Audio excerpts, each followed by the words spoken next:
Welcome back to Classic Cricket Matches. This clip is from the 2006 VB Series. The VB Series used to be a tri-series that would be held in Australia whenever a team was touring Australia. So it would be a tri-series between Australia, the touring nation, and a third team.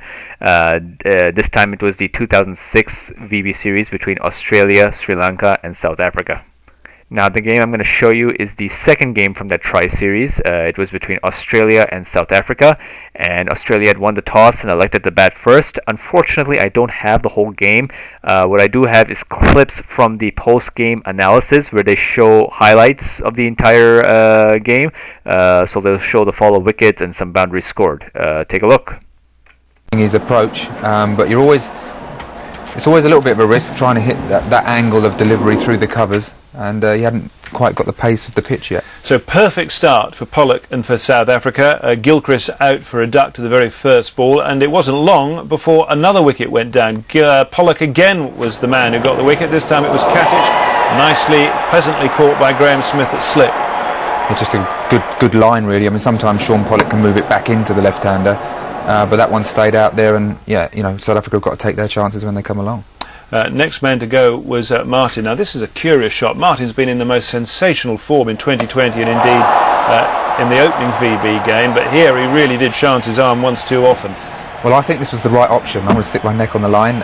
He's been playing brilliantly in this manner. Unfortunately, he just missed that one.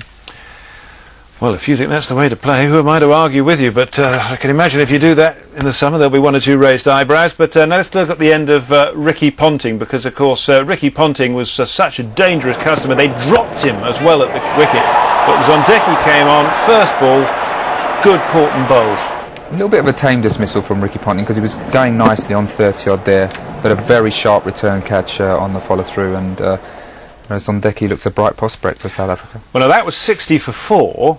Not a disaster, because of course Simons was still around, Hussey was still to come, and Clark was out in the middle. But things suddenly got a whole lot worse, because from 60 for 4 it went to 61 for 5. This was the end of Andy Simons. Hall, the bowler, 64 for 5 in fact when Simons got out, and we're still inside the first 16 overs here. This was the fourth ball of the 16th. Inside edge, Boucher catching that one without any problems at all. And when Clark went at 71 for 6, really the writing did seem to be on the wall for Australia, and South Africa were absolutely bossing the show.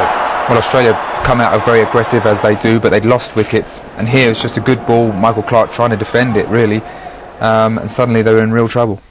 Well, they were in trouble, but Hussey was out there, and of course he is the modern Michael Bevan, if you like, the man for whom no cause is a lost one, and he found an excellent ally in Brett Lee, and the pair of them batted really well. They added 123 in 26.5 overs, and they basically got Australia out of a huge hole. Yeah, I enjoyed Hussey's innings because the way he went about it, and he took his time early on and just played conventional cricket. And Brett Lee, of course, played more of a dashing role. We've seen some great shots here. He played more of his natural game, but Hussey paced the innings, and he put the stability in the innings the whole way through. Brett Lee also got quite a working over. That was one that hit him on the jaw, and he's got a nasty bruise on his jaw as well, and he'll be grateful of the rest. But his response was to slap the next ball straight over long on for 6. He's a pretty determined character, and we saw Flintoff get a few balls into his body in the summer, and that's an area where you can bowl at him, but all credit to Brett Lee. He's taken the blows and come back and played really well.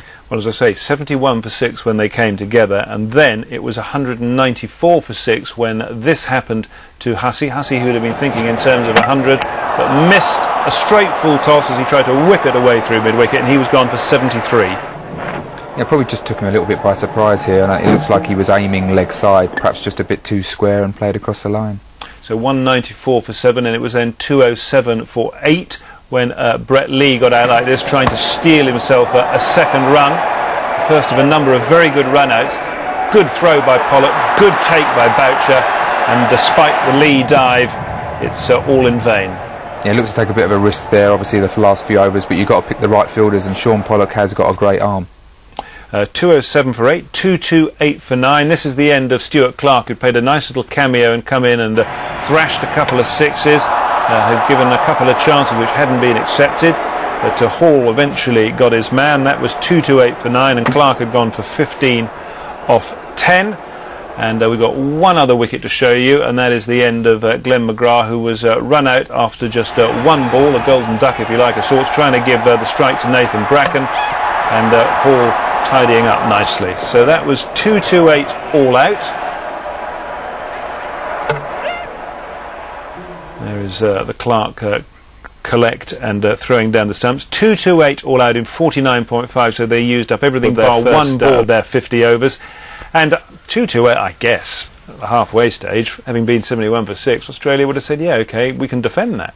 So, 2-2-8, what they didn't want, South Africa, was a dodgy sort of a start. And they got away OK, they were 28 without loss, but then the wickets did start to tumble. Let's go through the wickets that fell. First of all, Smith was caught by Katic at mid-wicket. This came out of the blue, really. Smith was looking to be playing quite well, and he just seemed a bit surprised. And McGrath, tall guy, does get bounced. Now, brilliance here from Simons to run out Callis.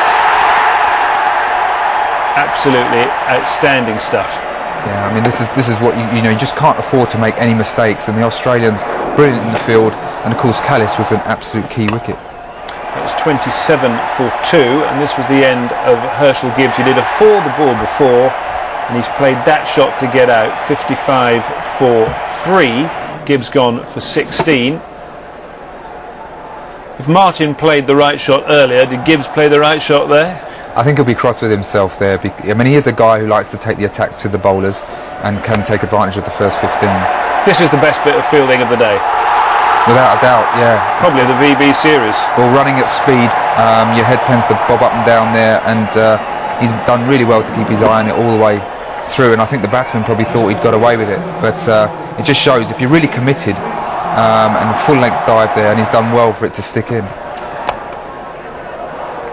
This was the end of Dippenaar. Good work again by Clark. Big man getting through to pick up and get the ball away a bit like a rugby scrum half, flick at the stumps, and just literally inch and a half out Dippenaar. Yeah, we'll have to get a few of our bowlers to practice that at pre-season. I can see Martin Bicknell doing that with great alacrity. So there we are, and after that, of course, Boucher and Kemp got together and saw the side home. So a good win for South Africa. Let's just confirm it for you.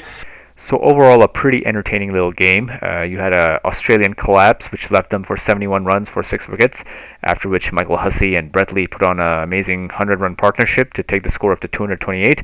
After a little bit of a hiccup, South Africa was able to chase the target with ease at the end, with 5 wickets remaining. Well, that's it for today. I know some of you were hoping for more extended, better quality highlights. Unfortunately, these are all clips that I had stored on my computer a long time ago, so they vary. Sometimes I have very good high quality clips, sometimes very short ones like these. I do have a lot more better quality ones that I will be uploading in the future, so please stay tuned. Also, please remember to press subscribe and like, as it will help the channel grow.